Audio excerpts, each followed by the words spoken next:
గంజాయి మాఫియా కీలక డీలర్ను చిత్తూరు జిల్లా పోలీసులు అరెస్ట్ చేశారు. నిందితుడి నుంచి కిలోన్నర గంజాయిని స్వాధీనం చేసుకున్నారు.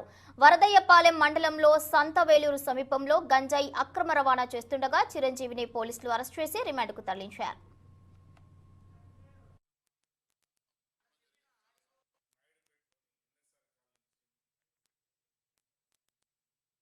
నాయుడుపేటలోని ఎన్ఎస్ఆర్ కాలనీకి చెందిన చిరంజీవి అనే అతని దగ్గర నుంచి వాళ్ళు తీసుకువస్తున్నారని చెప్పడం జరిగింది. అదేవిధంగా ఆ 2 కిలోలు కాళహస్తిలో ఒక స్వామీజీకి ఇవ్వడానికి వెళ్తుండగా మనం పట్టుకోవడం జరిగింది. దానిలో భాగంగా కేసు రిజిస్టర్ చేసి వాళ్ళిద్దరిని అరెస్ట్ చేయడం జరిగింది.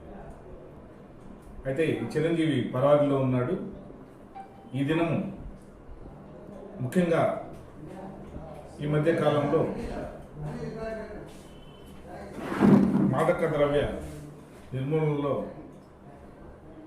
భాగంగా ఎస్పీ గారి ఆదేశాల ప్రకారం డిఎస్పీ పుత్తూరు ఆధ్వర్యంలో రైడ్స్ జరుపుతున్నాం.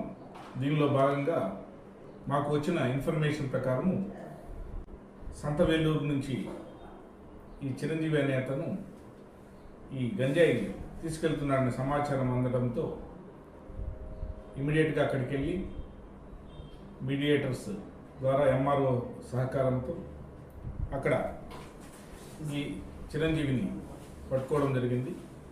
చిరంజీవి దగ్గర నుంచి ఎంఆర్ఓ గారి ద్వారా వారి మీడియేటర్స్ ద్వారా 1.5 కిలో గంజాయిని స్వాధీనం చేసుకున్నాం. నాయుడుపేటలోని ఎన్ఎస్ఆర్ కాలనీకి చెందిన చిరంజీవి